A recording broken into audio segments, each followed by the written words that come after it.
Bijouterie Pantso mividy volamena. Bijouterie Pantso manolotra anao. Savony Savim vita amin'ny zava-maniry natoraly amin'ny vidiny 500 ariary sy 700 ariary. Savony Savim manolotra anao ny logité. Ny dentifrice force no ampiasaintsika hitazomana ny nifintsika ho salama sy mafy tsara. Dentifrice force nify matanjaka tsy mamiratra. Dentifrice force manolotra anao ny logité.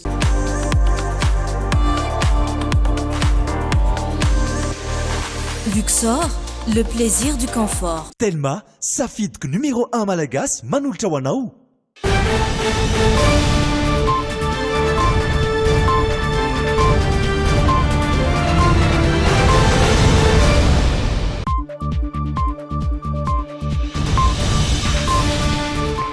Zoma fa ena amin'ny roapolo ny volana jona roapolo sy roa arivo dia ampifaliana indray tompolasy tompoko vavy no hitsidiako ny tokantrantsika tsirairay avy amin'ny ity alina ity ary miarabantsika malagasy rehetra manirina ny Madagasikara ihany koa na tratra ny fety ny asaramanitra ho an'ny androany tombotsika vetrany ary ny fampalalam-baovao izay ahitana ny vaovao ny valanaretina coronavirus eo ihany koa ny ako ny fanamariana sy ny fankalazana izay fetim-pirenena androany izay natao tetsy amin'ny araben'ny fahaleovantena.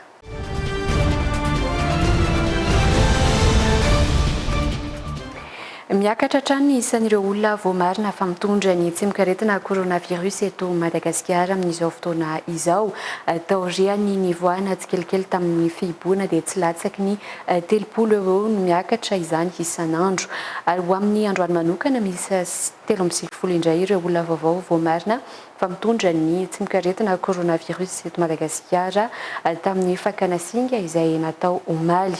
Nisy kosa ny sitrana izay misy 30 ary ny enina ihany koa ireo marary izay mampiseho fahasarotana na ilay antsoina hoe forme grave araka ny tatitra izay nataony profesora Vloltina Anta-Marie Daniel Androany. Nitatitra ny antsipirim-baovao amintsika Ainar Barso sy Doda Ratsarinjato. Ny tombo 30 indray androany isan'ireo olona vaovao voamarina ho mitondra ny tsimikaretina coronavirus eto Madagasikara. Laboratora miisa 2 ihany no nanaovana ny fakana singa omaly ka nahazoana eo antotanisa androany io raha nitatitra navoaka ny profesora Vloltina Anta.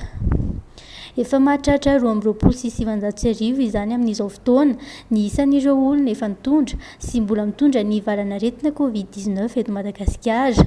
Ny 570 amin'ireo kosa no mbola manatraka fitsaboana izay ny ampy 450 izany androany ary ny 20 amin'ireo no mampiseho fahasarotana na ilay antsoina hoe forme grave. Hoentintsika indray zany zao ny fitsinjarana ireo taremarika ireo sy ny hoe laboratoire isa moa no nazahoana zany an'ireo valan'ny fitiliana androany ireo. Institut Pasteur de Madagascar sy ny laboratoire ny hôpital Joseph Ravoagendrena Valina no nafana mitily ireo olona 30 vaovao an'io ireo. Ny Institut Pasteur de Madagascar dia nitily ka vaovao zany hoe tranga vaovao 520 amin'ireo 30 ireo tamin'ny alalana fitiliana 420 nataony zany ny hôpital Joseph Ravoagendrena Valina ndray kosa dia nitily ny 770 amin'izy ireo tamin'ny alalana fitiliana 220 nataon'izy ireo. Toy izao indray ny fitsinjarana ireo toerana nevin'ireo tranga vaovao ireo raika 70 teto Antananarivo, ny roa Tomasina, ny iray Sainte Marie ary ny anankiray Fenerive-Est. Zay moa no nazahoana vaovao ny Institut Pasteur fa ny 770 kosa izay voatilin'ny hôpital Joseph Ravoagendrena Valina moa dia tsy nazahoana an'izay hoe avy aiza daholo ireo ireo tamin'ity andro anio ity. Ny amin'ny 530 kosa androany ireo sitrana ka efa tafiakatra 220 sy 700 ankehitriny ireo olona tsy mitondra ny tsimikaretina coronavirus intsony tamin'ireo 20 sy 700 nitondra izany. Ny enina ihany koa androany ireo mararina ampiseho fahasarotana izay mbola niisa 9 tamin'ny omaly. Efa miampitombo ihany koa araka izany ireo sitrana na dia tsy mitsahatra aza ny fitombony mitondra ny tsimikaretina coronavirus eto Madagasikara. Na izany aza mila hamafisina isan'andro ny fepetra rehetra natao hisorohana ny fiparitahany aretina. Ireo sitrana 730 indray dia mizara ho toy izao. Ny tany Tomasina ny 320 tamin'izy ireo teto Antananarivo ny 320 ary Analanjirofo ny anankitelo izay no manome an'ilay 730 sitrana tamin'ity andro anio ity. toy izay zany babi Stéphane ny fivoarany taremarika sy ireo atao hoe atsipiriany izay mahazatra antsika moa rehefa izay ananantsika eto dia izay no atsipiriany ananantsika amin'ity andro anio ity. Raha tambatra miisa 9 sy 2 alina ireo fitiliana Covid-19 efa natao teto Madagasikara hatramin'ny 20 martsa 2021 ka hatramin'ny omaly 20 jona 2022 ka nahazoana ireo atontanisa voaray androany ireo. Iompana atao anatin'ny fankalazana ny niverenany 10 taona ny fahaleovantena sy ny nijoroan'ny folo alindany vaovao arahantsika manaraka eto. Vata miaramila 3 arivo mahery nandeha tongotra ary vata miaramila 100 nandeha fiarakodia na moto na ihany koa fiaramanidina sy helikoptera no nanatanteraka ny matso ho an'ny fankalazana ny 10 taona niverenany ny fahaleovantena ny Madagasikara sy ny 10 taona nijoroan'ny folo alindahy malagasy. Matso izay notanterahina tetsy amin'ny araben'ny fahaleovantena Analakely narahina fampisehoana samihafa izay ho tatery ny andro lalaina Andriamasy misy razafinjatova amintsika ato anatin'ity sary manaraka ity. Tamin'ny folo rakatroka no nigadona tety amin'ny araben'ny fahaleovantena ny filoham-pirenena Andry Rajoelina. Nandeha tongotra ny azon'ny toerana fibaikona ireo andeha tafika anatanteraka ny matso izy taorian'izay no redonina ny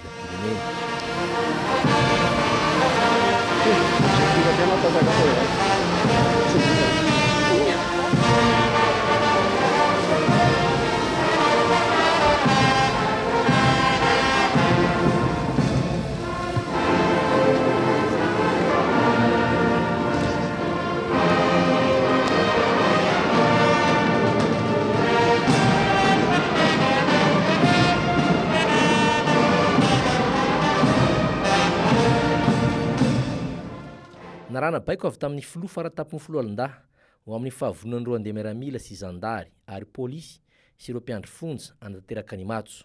Ianareo no mitady ny filaminana. Ianareo no miarym-bahoaka sy ny fananana.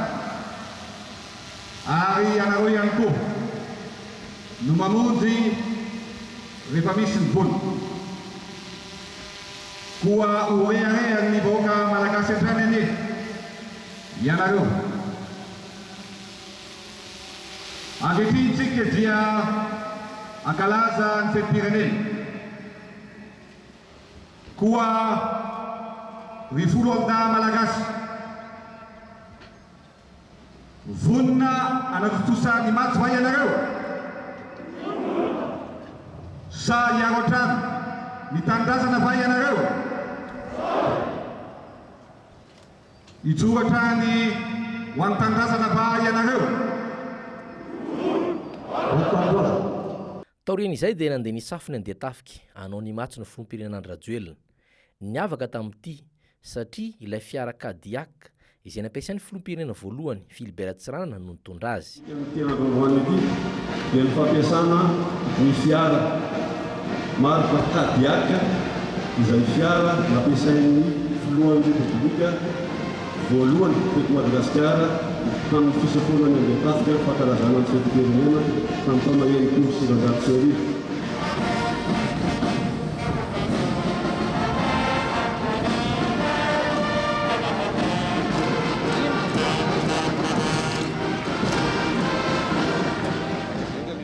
Nahazo ny toerana natokana ho azy izy avy eo.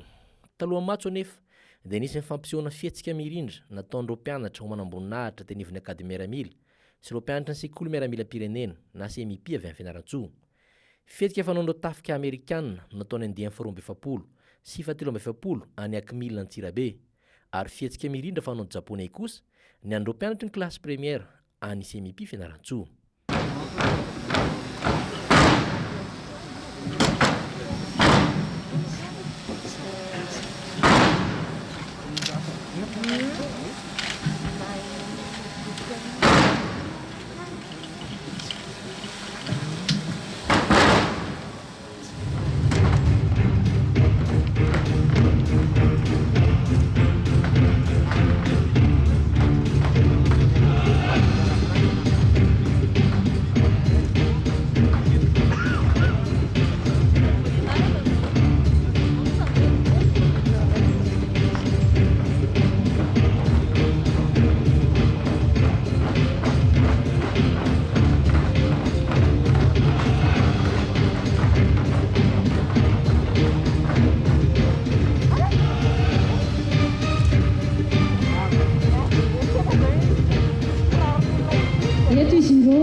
rehefa hoe semivy amin'ny alalan'ny ireto fihetsika ireto.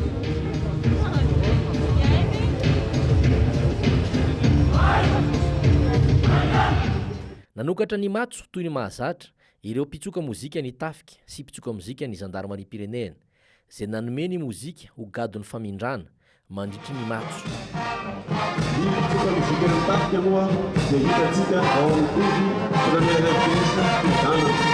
Araika ny folo amin'ny vaky zareo no manao izay matso manome efatra sy telopolo ary milanja aotra fahidimy amin'ny fitopolo kilanja. Ny chef de musique no manaraka azy gendarme principal de classe exceptionnelle. Narandro sekoly ambony manofo no manamboninahitra na Akmila Antsirabe sy sekoly ambony ho an'ny zandary avy amin'ny Moramanga sy sekoly ambony amin'ny polisy pirenena Enivato izany.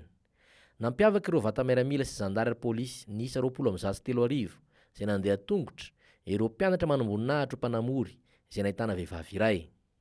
Namarina filaran'ireo nandeha tongotra ny vondron'ireo erivonjotaitra amin'ny polisy pirenena nahitana ny saga sy uhira ary ny uzy. Intervention rapide à la mira et Tsartaran, unité spéciale d'intervention, la musique et Natukana Isieja, Niasantuna, Mayer Vakem Taperdi, Siam Fakakirn.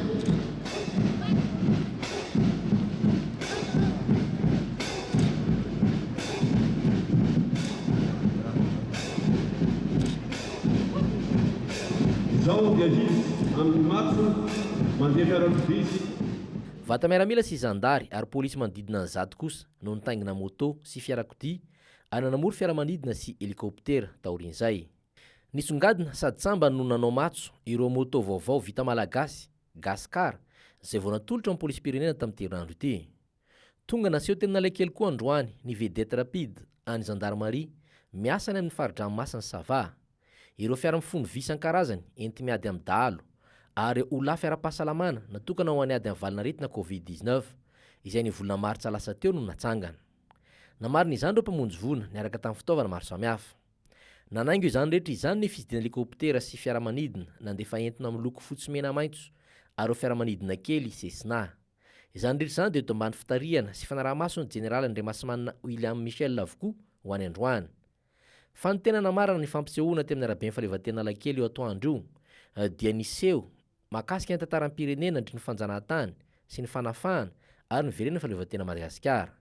Tantara fohy izay nifarana tamin'ny fandefasana anidina andro voromailala misa 10 izay mariky ny 20 taona verenana fahaleovantena sy ny 20 taona ny joroany foloalinda malagasy.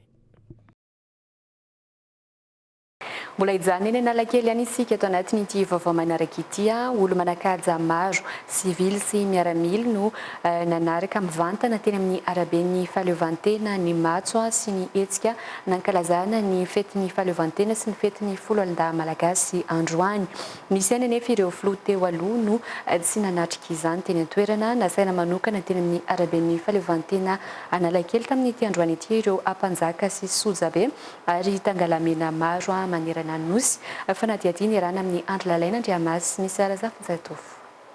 Ankoatra ireo efa nodimandry dia tsy nisy afa-tsy ny filoha teo aloha Didier Ratsiraka ihany no tazana teny amin'ny lampiazon-dreo manamboninahitra nanaraka mivantana ny matso sy fety ho an'ny fankalazana ny fety pirenena androany. Tsy tazana teny ny filoha teo aloha Ravalomanana Marka izay tsy nisy antony fantatra aloha hatreto. Ny filoha teo aloha Rajonamampianina Ery kosa dia nampitan-dranomasina ka tsy afa-manoatra no valanetin'ny Covid-19 izay nanidiny sisy tanitsika sy nanakana ny fivezivezena saika manerana izao tontolo izao. Tazana teo akaiky ny amiraly ny filohan'ny tetezamita ny volana septambra ka hatramin'ny volana novambra 9 Ratsirona Norbert Lala. Isan'ireo tonga natrika ny lanona androany rahateo ireo filohan'ny mpanjakana nahitana ny filohan'ny temeran-doolona Rive Rakotovao sy ny filohan'ny temera-pirenena Kristina Razanamasoa ary ny filohan'ny fitsaranavy Malampanorenana Rakotoarsoa Eric.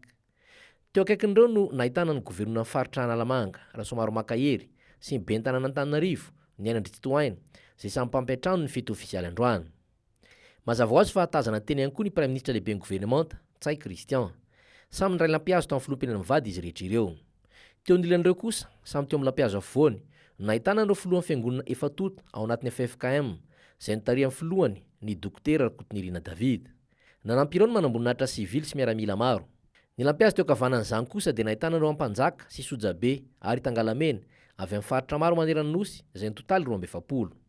ireo nampiazo roa hafa tany ankavia kosa dia nisy andreo manamboninahitra teo anivon'ny zandarmaria pirenena sy miaramila ary polisy pirenena, ary ny tena farany havanana no nisy andreo mpitona fanjakana, toroa ministra, solomavam-bahoaka, loolona sy maro hafa. Teo an'lohan'ireo no nahitana ireo miaramila natao tsatoka sady nitazona ny saina. Nampalahelo fa nisy iray tamin'izy folo lahateo notorana ka nifamonjena mihitsy, sofa vilona na soamantsara izy. Fa niantso ho amin'ny firaisan-kina hoenty mampandroso ny firenena ny filoham-pirenena Andry Rajoelina androany nandritra ny fandraisam-pitenenany tamin'ny fankalazana ny fetim-pirenena tetsy amin'ny Araben'ny fahaleovantena androany mba hamiratra amin'izay Madagasikara fa tsy ho very anjavona ny zava-bitan'ireo filoha teo aloha izay nifandimby nitondra ny firenena tato anatin'ny 10 taona lasa. Nankasitraka izany rahateo ny filoha teo aloha ny Amiraly Didier Ratsiraka sy ny filohan'ny tetezamita Norbert Lala Ratsirahonana izay tafaresaka tamin'ny andro lalaina Andriamasy misy arazavy Zatovo. Maro ireo ezaka nataondreo filoha mifandimby tao anatin'izay 10 taona izay ho ny filoham-pirenena Rajoelina tamin'ny lahateny tao Riamatso nankalazana ny fetim-pirenena androany teny Analakely ka nisaorany azy ireo. Hatreto aloha dia tsy mbola tafavoaka i Madagasikara. Nampanantena ny filoha taorian'izay fa ampiakatra sy hananitra Madagasikara. Vonona nokatra tantara vaovao izy mba hampamiratra nosika amin'izay kanefa mila ady izany. Ratolona sy ady ho an'ny fahaleovantena no natrehan'ireo zoky sika tanarina dia ankehitriny kosa dia miatrika ady vaovao isika.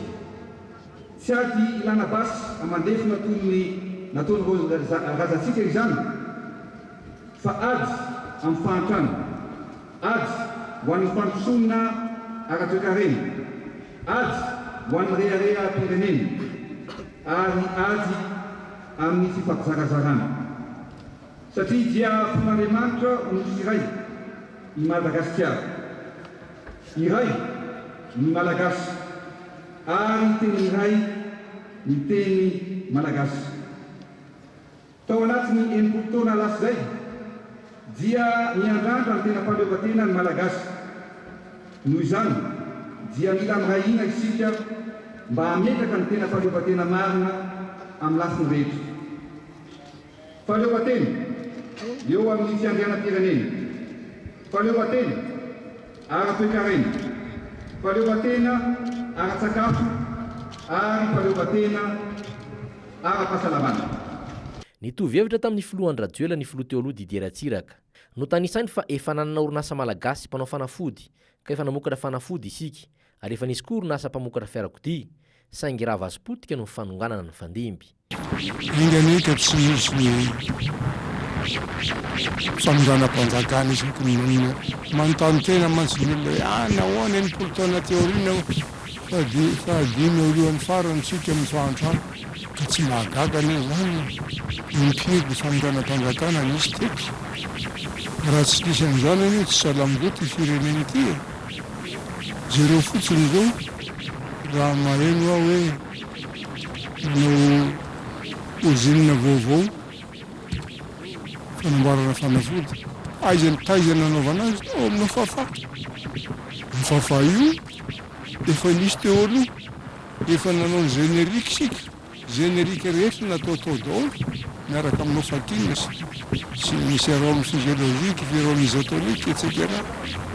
Raha mitainitsika hoe anao tomobile fiarakodia Madagasy car efa misy eny fanaovana 504 teto fandavorana 504 efa misy eny carré zany fa nipitehana daholo zany taloha fa raha ohatra ka misy ny continuité de l'état salamgoty firenena.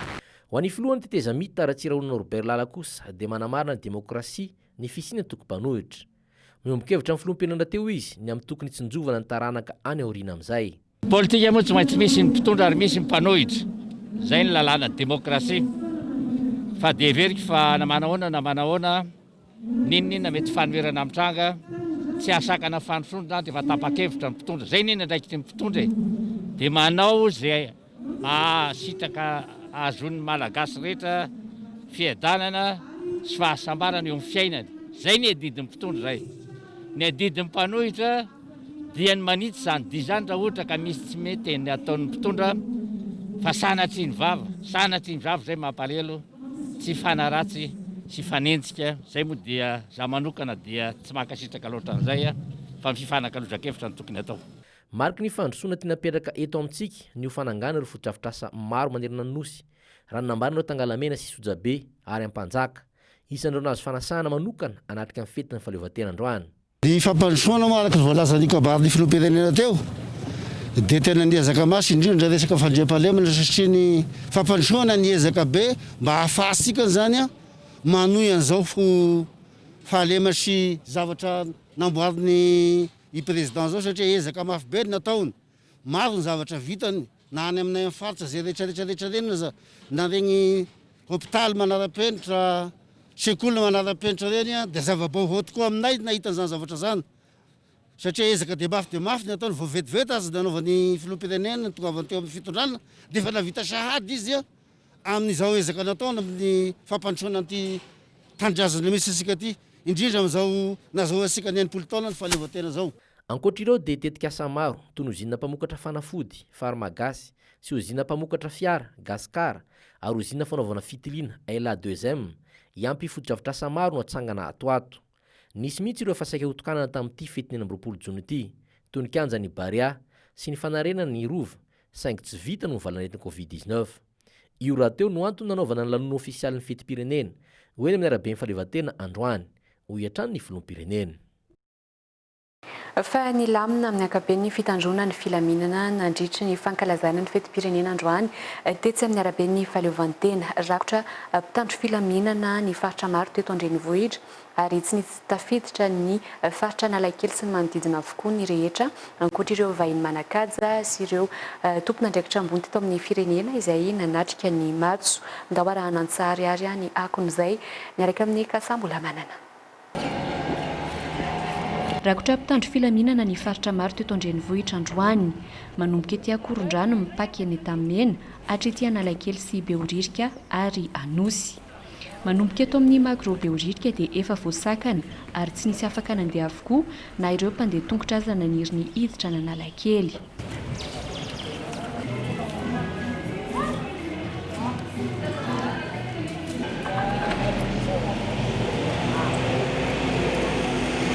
Ankoatra ireo mpitandro filaminana niatrana isaky ny sakan-dalana na barrage dia tazana nanao fisafonana ny didina ny faritra Analakely ihany koa ireo zandary sy miaramila maro.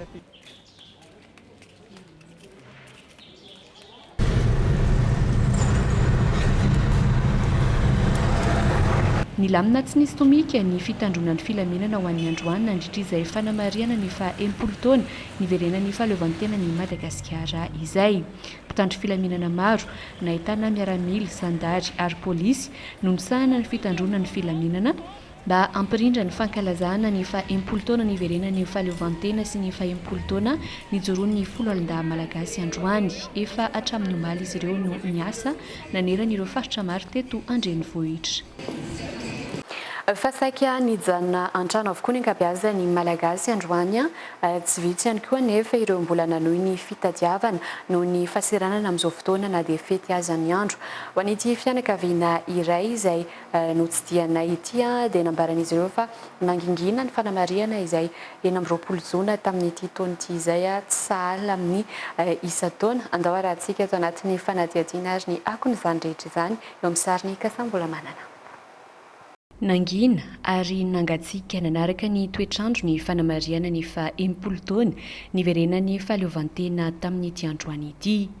Araka ny toromarika efa nomen'ny tompon'andraikitra dia voafetra ihany isan'ny olona afaka nanatrika ny matso tetsy amin'ny araben'ny fahaleovantena. No io dia tamin'ny fahitalavitra avokoa ny ankabeazany isa tokantrano nanaraka ny fizotra ny matso.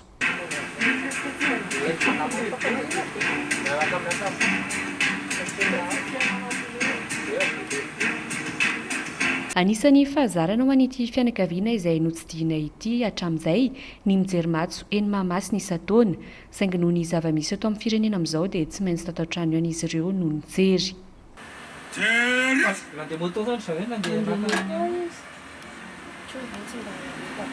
Ohatrany nagagabe izy fa tsy fahita hatramin'izay mihitsy. Panohidinkodina fotony alohan'ny lapan'ny tanàna eo izy verika hoe mandehandeha be. Vaovao be tamiko mihitsy no fahitana an'ity matsondre mandeha ty. Ina, mangingina. Ny olona oatra miaina ny fiainana andavanandro foana na ny arabe any atao mpivarotra zavatra daholo ny. Tsy miavaka oatra ny isa-taona mihitsy fa isa-taona mahita olona be da be ianao.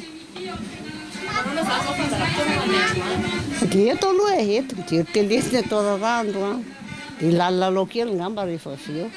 Tsy misy fanamariana manokana fa ny laoka no nataon'izy ireo niavaka kely amin'ny isan'andro.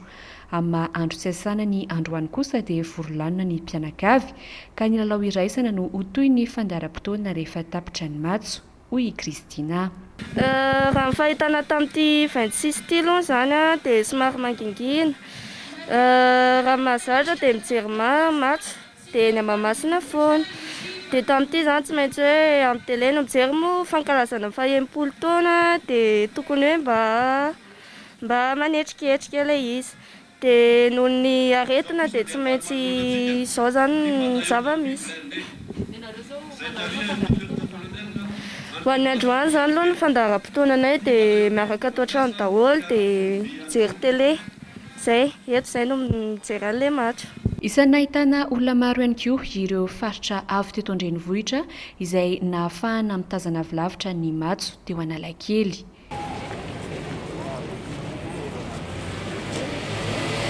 Nisy ihany koa ireo tranombarotra lehibe izay nampita mivantana ny matso tamin'ireny écran géant ireny ka afaka nanaraka izany ireo rehetra sendra nandalo toy ity teto tsy azo tafo ity.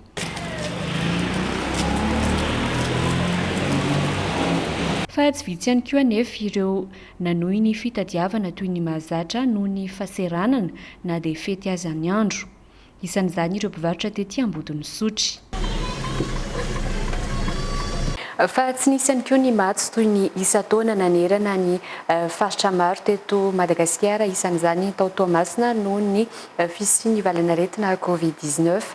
Araka izany dia nizotra tamin'ny andavanandro ihany ny fiainam-ponina ho an'ny tao Toamasina manokana, araka ity hitaterany Rémy Prudence ny vaovao ity. Noho ny amiana ara-pahasalamana sy ny firongatry ny valanaretina coronavirus any Toamasina no foanana toy ny any amin'ny faritra rehetra ihany koa ny matso izay fanao isan-taona eo amin'ny araben'ny fahaleovantena any an-toerana. Mba tsy isian'ny fitangoronana no anton'izany. Nangina tanteraka ny tapakandro maraina ny araben'ny fahaleovantena, tsy nisy sakan-dalana nefa fa afaka nivezivezy avokoa ny fiara sy ny moto. Nilamina ny tanàna amin'ny ankapobeny, afa-tsy ny tany an-tsena toy ny bazary kely sy ny ankirihiry no nahitana olona ny fanaretsaka ny tati-sakafo karakaraina. Tsy voahaja kosa ny fihiboana ny tapany hariva. Misy olona sy vondron'olona vitsy anisa no hita mandehandeha eny amin'ny lalana, mitsangatsangana eny amin'ny torapasika. Misy ireo maka sary ho fahatsiarovana eo amin'ny esplanade manoloana ny birao commune izay voaravaka. Maro ireo toeram-pisotroana mbola misokatra na dia mbola voarara aza izany. Hatramin'ny 4 ora hariva ihany anefa ny fiam-potoana ahafahan'ireo olona mivoaka, ankoatra ireo olona manana taratasy fahazoan-dalana hanao izany. Fa afa-po tamin'ny fikarohana nataony tamin'ny Artemisia ireo avy amin'ny Institut Max Planck any Allemagne entina miady amin'ny valanaretina coronavirus ity ravina ity ary ho atomboka ny essai clinique izay atao amina marary any États-Unis. Liana ity misimisy kokoa ny Covid organique saraka izany ity ivitoeram-pikarohana any Allemagne ity. Ho arantsika ny antsiprim-baovao miaraka amin'ny Jeretoara sy Doda Ratsarinjato. Taorian'ny fikarohana mambolana nataon'ireo siantifika tao amin'ny Institut Max Planck any Potsdam, Allemagne no nivoahan'ny voka-pikarohana natao tamin'ny Artemisia. Voarakitra tamin'izany fa mandaitra ny singa ao amin'ity ravina ity hiadina amin'ny coronavirus ka voatomboka any États-Unis ny essai clinique. Misy azo antenaina mihitsy ny voka-pikarohana ataonay, hoy Peter Siberger, tompon'andraikitra voalohany ao amin'ny ivitoerana Max Planck. Ny ompanabetsaka tamin'ny fampitambarana singa roa hita ao anatin'ny ravina Artemisia annua ny fikarohana izay natao, ankoatra ny artemisinine izay efa fantatra. Nanambara ireto mpikaroka Allemagne ireto fa liana natanteraka fitiliana lalina kokoa amin'ny Covid organique sy izay vokarin'ny IMRA avy eto Madagasikara ihany koa. efa mampiasa ny protocole CVO i Madagasikara izany hoe fitsaboana amin'ny alalan'ny Covid Organics ary efa nahitana vokatra mahafapo izany raha nitatitra nataon'ny Ministerna Fahasalamana. Misy kosa karazan'olona izay tsy afaka tsaboina amin'ny paikady io noho ny toe-pahasalamana izy ireo manokana. Mialohan'ity valanaretina Covid-19 ity, tsy vitsy ireo firenena aty Afrika no nahita voka-tsoa tamin'ny Artemisia iadina amin'ny tazo mahery ary io trango io no heverin'ireo mpikaroka fa nisakana ny fianaky ny coronavirus taty amin'ny kontinanta afrikanina hanika niompana tamin'ny fitiliana ny Artemisia ny fikarohana. Tamin'ny taona 2024 no efa nanao fikarohana tamin'ny Artemisia ny Institut Max Planck, mbola ny fitsaboana ny tazo mahery no niompana ny fikarohana tamin'izany. Fa efa ho 3 volana mahery kosa izao no tsy afaka nanao fampisehoana sy niantsehatra ireo mpanakanto noho ny amiana ara-pahasalamana sy ny zava-misy eto amin'ny firenena. Maro amin'ireo mpanakanto araka izany no sahirana ary mandalo fotoan-tsarotra satria tapaka fidiram-bola noho izay tsy fahafahan'izy ireo manao fampisehoana izay. Manoloana izany dia nivondron'izy ireo ary nanangana ny fikambanana FMM na ny fikambanany mpanakanto mirahina mba hifanomezan-tanana sy tantsoroka ho an'ireo mpanakanto izay tena tra-pahasahiranana amin'izao fotoana izao. Ny andindinina mahakasika izay vaovao izay eo amin'ny sariny Kasambola Manana. Ny fampisehoana no anisan'ny fidiram-bola fototra ho an'ny ankabeazan'ny mpanakanto. Hatramin'isy ny valanaretina Covid-19 teto Madagasikara nefa dia tsy afaka niantsehatra intsony izy ireo. Izany hoe nanomboka ny volana Martsa ny mankaty. Efa 3 volana mahery teo izay no tsy afaka nanao fampisehoana ny mpanakanto na efa nifarana amin'ny ampahany aza ny fihibohana satria mbola voararatra eto ny famorian'olona mihoatra ny 50. Maro amin'ireo mpanakanto araka izany no sahirana ary mandalo fotoan-tsarotra satria tapaka fidiram-bola noho izay tsy fahafahan'izy ireo manao fampisehoana izay. Maro signy efa tsy afaka nandeha sehatra ny mpanakanto, tena mandalo fotoana sarotra mpanakanto, indrindra zay mpanakanto amin'izao maloha tena sahirana zay mpanakanto amin'izao satria tsisy ny asa, tsy miasa, ny volan-tanana mirabaraba, ny miditra tsisy, tena sahirana zay mpanakanto amin'izao. Noho izay antony izay indrindra no nananganan'izy ireo ny FMM na ny fikambanany mpanakanto mirahina. Tanjona hoy ny sekretera jeneraly ny fikambanana ny hifanomezan-tanana amin'ireo mpanakanto izay tena tra-pahasahiranana amin'izao fotoana izao. Mariana fa efa nisy ny hetsika izay nataon'izy ireo. Ny hetsika ataon'ny FMM dia zay ato ihany no nanao hetsika voalohany zany. Zany hoe nisy taminay tato mpikambana zany no nanao fanampiana dia nanolotra fijarana toy ny vary ho an'ny fikambanana rehetrarehetra zay efa niditra tato, zay efa anatin'ny membre zany dia nizarana zay zavatra vary zay ho fanampiana amin'izao ka mahazo antsika zao zany mbola tsy afaka miasa ny rehetrarehetra. Manodidina ny 300 ireo mpanakanto mpikambana atao amin'ny FMM ankehitriny. Nampahafantarina tamin'ny fomba ofisialy androany fijoroan'ny fikambanana ara-panjakana. Eo amin'ireo maresaka iraisam-pirenena dia misintona lesona tamin'ny fomba ny atrehana ny coronavirus ny OMS sy ny vondrona Europeanina. Nisy ny lesoka izay tsy maintsy arenina ary niarananaiky fa tsy maintsy miaraka no ahitana vahaolana manoloana ity valanaretina ity. Nisy araka izany tafatafa vidéoconférence izay nifanaovan'ny OMS sy ireo parlementaire Europeana nikeroan'ireo paikady entina manarina ny tsy mety manoloana izay ady atao amin'ny valanaretina Covid-19 izay. La pandémie de coronavirus. Namoana ireo karazana fepetritra rehetra ny valanaretina coronavirus vokiana mafy noho ny fomba niatrehany izany valanaretina izany ny OMS. Nagataka ny tale jeneraly nyity vondrona iraisam-pirenena ity ireo solombavam-bahoaka Europeanina mba hanatsara ny fomba fiasany amin'ny manaraka ary ihany koa hiaiky ny fahadisoana izay nisy. J'aimerais que vous adoptiez Maniry aho mba hanaraka ny nataon'ny filohan'ny komisionina Europeanina ianareo ny tenany izay nialatsiny tano izay zavatra tsy tomombana mety mba havita metimety kokoa ny OMS amin'ny manaraka tsy hoe ianareo sy ny ekipanareo fa ny firenena izay mpikambana izay tsy nanome andraikitra firy ianareo.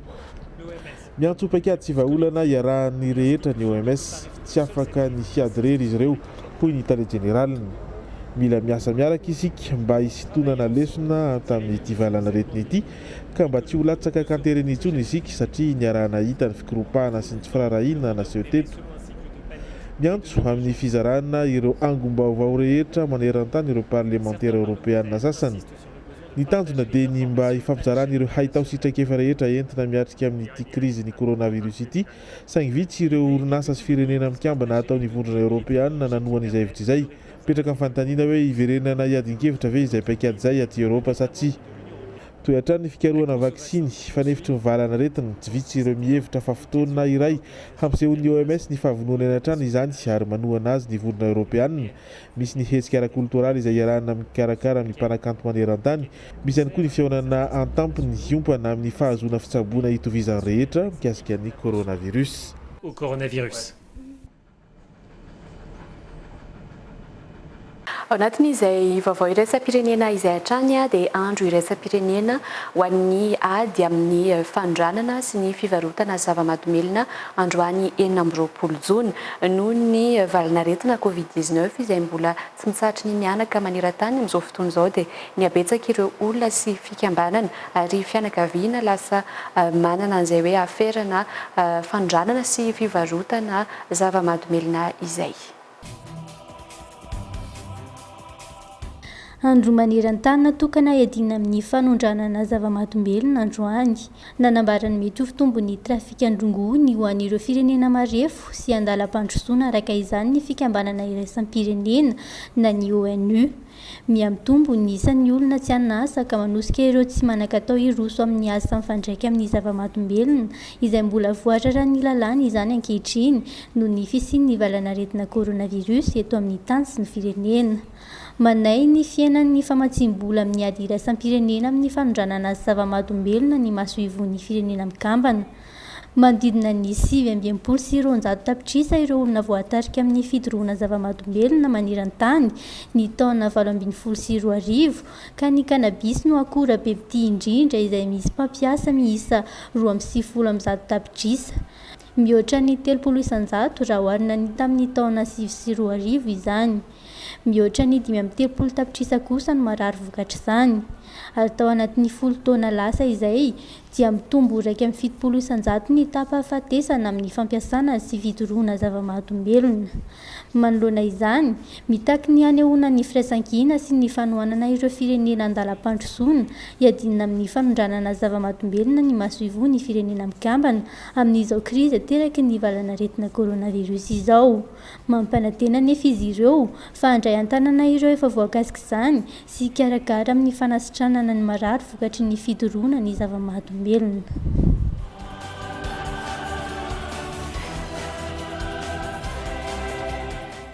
Dia ny vaovao iny ihany koa no manakatona ny fampalam-baovao tamin'ity alina ity. Isaorako feno ianao nanaraka izany hatramin'ny farany manome fotoananao indray izahay ho amin'ny rampitso amin'ny ora mahazatra veloma tompoko.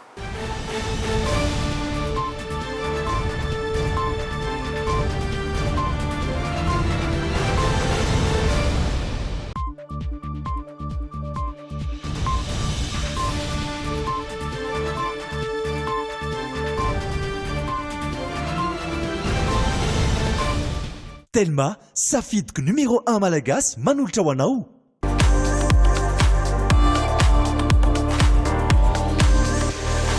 Luxor, le plaisir du confort. Savony Savim, vitaminy zava-maniry natoraly. Amin'ny vidiny 500 ariary sy 700 ariary. Savony Savim, nanolotra anao teo ny Le JT.